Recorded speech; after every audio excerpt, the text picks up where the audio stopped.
Alors, bonjour.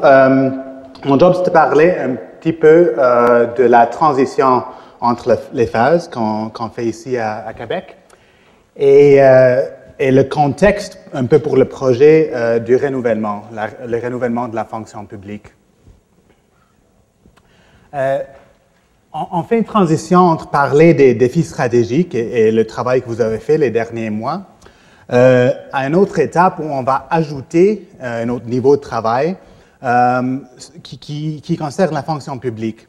Et effectivement, quelles sont les conséquences des défis stratégiques pour la fonction publique et comment est-ce qu'on peut se préparer. Et en autres termes, on pourrait parler de le renouvellement de la fonction publique.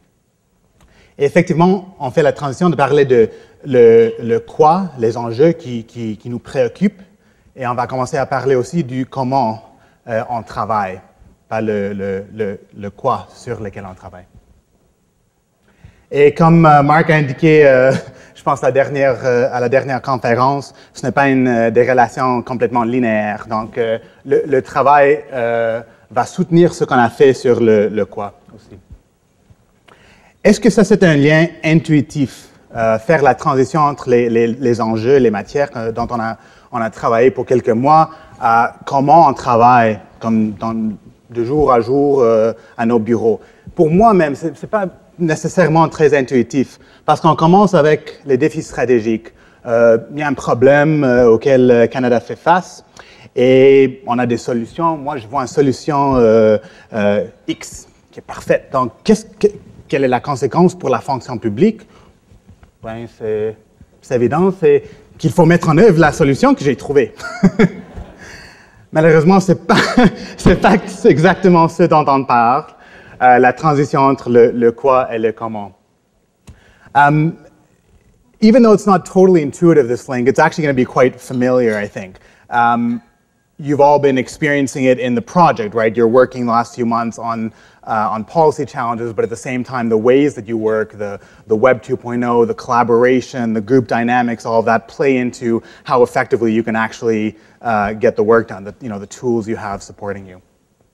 I also want to tell a very, very, very quick story of myself, because I sort of came into government as a policy wonk, and I ended up spending time very recently when I first came to PCO working on public service renewal. So how did I end up working on the kind of how we work when I'd started out at Environment Canada, really passionate about environmental issues and their linkages to the economy. And the reality is I actually saw partly the frustrations and the hindrances to being able to do the work we wanted to do because of a number of things about how we worked. And it was actually kind of a funny two-step transition, because I started by working on policy, and I ended up working on this multi-stakeholder initiative that was basically about how we worked with all the different partners that the government has, NGOs, industry, Aboriginal groups, the provinces, labor movement, academics, the whole range. So how we worked with them in order to actually get to better environmental outcomes. And we were still talking about environmental issues in these multi-stakeholder forums, but it was really about thinking about how we work together, because we weren't in a good place to actually get the objectives we wanted accomplished.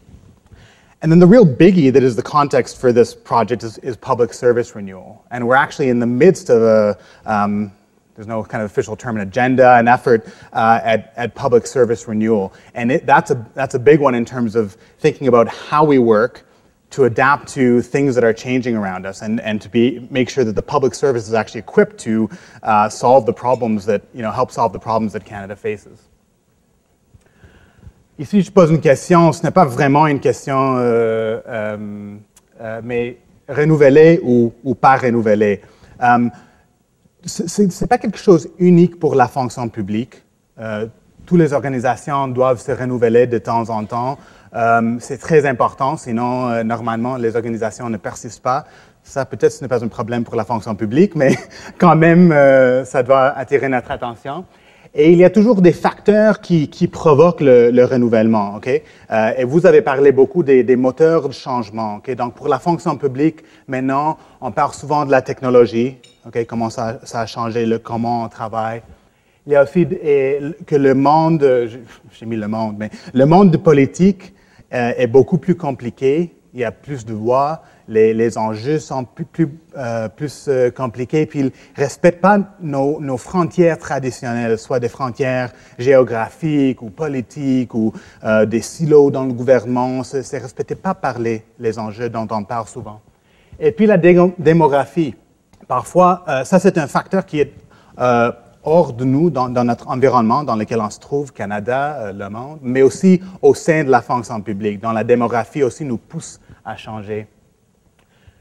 So to return again to, this transition between the phases, you've all spent a lot of time thinking about and doing excellent work on, what's the world going to look like, essentially, right? What forces are changing? What does that mean? What does it mean for Canada in particular? And then, some options and how can you react to those changes? And the question now is, what does the public service need to do to actually get ready for that?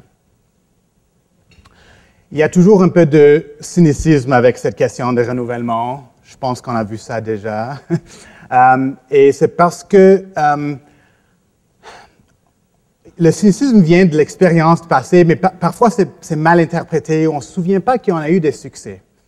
Ce n'est pas toujours des succès énormes, et parfois ça c'est le problème, c'est qu'on a des attentes très, très, très élevées pour le renouvellement d'une organisation. Et après, la réalité, même si on a changé et on a accompli beaucoup, ce n'est pas ce à quoi on s'attendait. Et on a le problème de pendulum aussi dans le gouvernement. So there's a lot of inherent tensions in how to do renewal, and you'll find, if you go back through history, that we've tried these different kind of approaches. Do we want to be centralized or decentralized? Do we want a really ambitious kind of vision and approach, or do we want to be pragmatic and incrementalist and make sure we actually lay out things that we're actually going to deliver on and build off that way? Do we want those kind of early easy wins versus how do we actually plan to sort of sustain an effort for a long time? The current renewal effort, which I'll turn to the official renewal in a moment, is a huge priority for the clerk, and he sees it as something that's not a sort of flash in the pan, once off, and then you're renewed and you can move on. It actually needs to be something sustained, and that effectively you're actually thinking about most of the time. So there's all these different sort of tensions to manage, and there's a new section on the website with some kind of readings on public service renewal, and in there's a kind of a paper that looks at the history of some renewal initiatives and some of the very tangible things that have been accomplished. And we now take them for granted, but the fact that we have any kind of performance paid on in the public service for executives, and that's kind of expanding, that came from renewal. There were a number of specific measures that contributed to, they weren't the whole deal, but on improving gender equity in the public service. Some of the leadership and development programs we've had and we have come from previous renewal initiatives.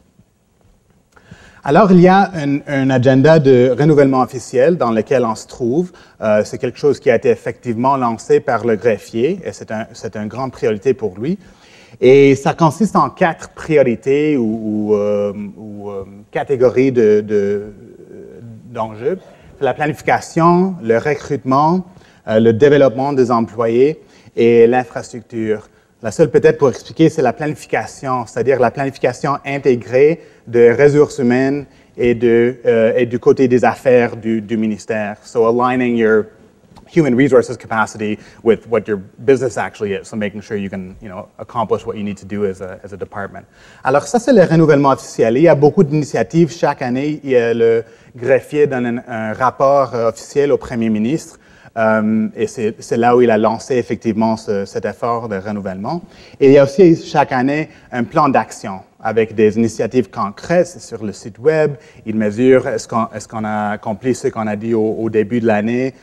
Et on est en train d'attendre le troisième rapport et le troisième plan d'action plus tard ce printemps.